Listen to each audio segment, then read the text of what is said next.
رسميًا النادي الأهلي يعلن فسخ تعاقده مع المدير الفني الإسباني خوسيه ريبيرو. النادي الأهلي يعلن فسخ تعاقده مع المدير الفني الإسباني خوسيه ريبيرو بعد الخسارة أمام بيراميدز بنتيجة 2-0 في الجولة الخامسة من عمر الدوري المصري الممتاز.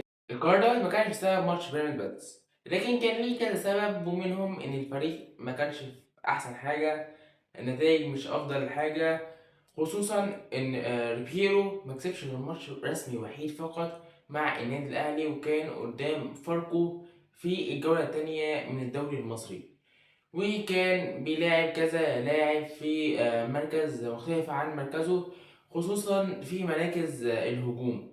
ودلوقتي هيبين حاجة، فهيبين ان الراجل ما كانش بيستشير حد من جهاز المعاون ليه، خصوصا في وضع التشكيل. الأهلي ما كانش باين تمامًا مع ريبيرو، مع إنه كان معاه لعيبة كبار جدًا، وسكواد الأهلي هو واحد من أفضل السكوادز موجودة في أفريقيا إن لم يكن الأفضل.